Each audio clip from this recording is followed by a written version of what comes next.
More than 20 days into the Iran war, the skies are still lit with fire and the ground shows no sign of quietening. Missiles have flown, alliances have hardened, and yet, despite the immense military pressure from the United States and Israel, Iran has not bent. In this episode, Global Headwinds tries to figure out who so far are the winners and losers of this conflict. The truth is, it depends entirely on where you stand. From Washington, the war is beginning to look less like a show of strength and more like a tightening knot. For Donald Trump, what may have started as a decisive move risks turning into a political quagmire. Critics feel that he has walked the United States into a conflict that offers no easy exit. A war that could entangle not only his presidency, but the future of his party. In Jerusalem, however, the mood is different. For Benjamin Netanyahu, this war has become an opportunity. I'm here with Israel's defense minister, our chief of staff, the head of the Mossad, the chief of Air Force, our senior commanders. In the past 24 hours, we knocked out two of the terrorist chieftains, the top terrorist chieftains of this tyranny. Our aircraft are hitting the terror operatives on the ground, in the crossroads, in the city squares. This is meant to enable the brave people of Iran to celebrate the Festival of Fire. So celebrate and Happy Nowruz. We're watching from above.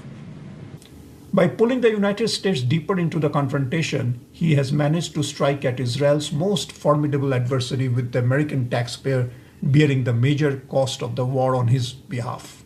Back home, where his political fortunes once wavered, this moment has given him renewed strength, a leader reborn in the shadow of the conflict.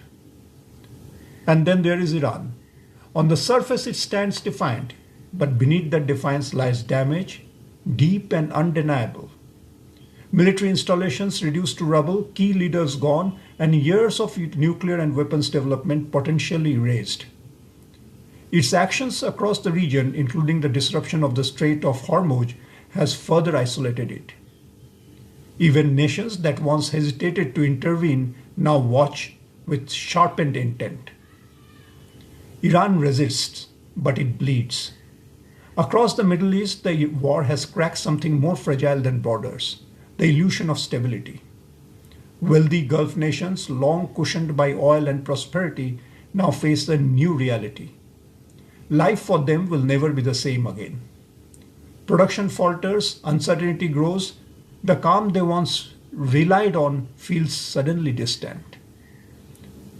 Beyond the region, the tremors spread. In Asia, giants like China and India feel the strain as energy supplies grow uncertain. In Europe, already navigating a post-Russian energy landscape, another crisis blooms, unwelcome and unavoidable. And quietly, almost unexpectedly, another player begins to gain. If there is a figure who seems to be benefiting from the chaos, it may be Vladimir Putin.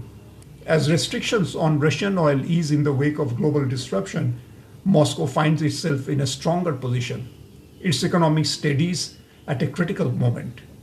But for Ukraine and for Volodymyr Zelensky, this shift cuts deep. It seems the Ukrainians have been hit with a double whammy. Support from the United States has already thinned, while the same United States has just lifted the sanctions on the sale of Russian oil, making their adversary more resilient. In a war already stretched thin, the balance tilts further against them. And so as the days pass and the war grinds on, one thing becomes clear. There are no clean victories here, only shifting advantages and rising costs, only a world slowly but surely being pulled deeper into the gravity of a conflict that it had never bargained for.